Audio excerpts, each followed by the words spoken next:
যখন ঘটনাটি ঘটে তখন আমি আমার কলেজে উপস্থিত ছিলাম। তখন আমাদের লাস্ট পিরিয়ড চলছিল অ্যান্ড টিচার লেকচার দিচ্ছিল। সাডেন একটা বিকট সাউন্ড আসে। সাউন্ডটা শুনে মনে হচ্ছিল যে আকাশে কোনো বিস্ফোরণ হয়েছে অ্যান্ড কোনো প্লেন আমাদের মাথার উপর দিয়ে আসতেছে। তখন আমরা দৌড়ে গিয়ে জানালার কাছে গেলাম কি হচ্ছে দেখার জন্য। যখন প্লেনটা ক্র্যাশ হবে তখন প্লেনের পিছনের সাইডটাতে আগুন ধরে গিয়েছিল। প্লেনটা সোজা গিয়ে আমাদের প্রাইমারি সেকশনে গিয়ে পড়ে। প্লেনটা স্কুলের ঠিক মাঝ বরাবর ক্র্যাশ হয়। তখন কিছু কিছু শ্রেণী ছুটি হয়ে গিয়েছিল আর কিছু কিছু ছাত্রছাত্রীরা স্কুলেই অবস্থান করছিল।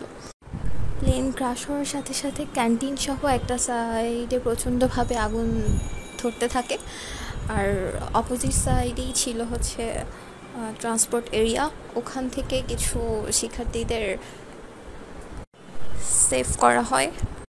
পরবর্তীতে আগুনের মাত্রা বেড়ে যাওয়ায় বেশ কিছু শিক্ষার্থী সহ শিক্ষকদেরও সেভ করা সম্ভব হয়নি। সিচুয়েশনটা আমরা আমাদের ক্লাস থেকে দেখতে পাচ্ছিলাম অ্যান্ড তখনই আমরা তৎক্ষণাৎ ক্যাম্পাস থেকে বের হচ্ছিলাম। যখন আমাদের ক্লাস টিচার এই বিষয়টা দেখতে পান তখন সে চিৎকার দিয়ে ওঠে আমার বাচ্চা বলে। তখন তার 2 বাচ্চাই সেই প্রাইমারি সেকশনে ছিল।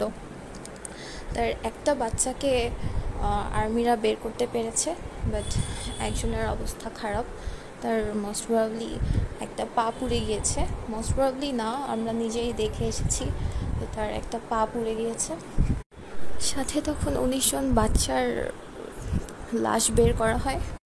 সাথে যারা বিধ্বস্ত ছিল তাদের হেলিকপ্টারের মাধ্যমে হসপিটালে নিয়ে যাওয়া হয়।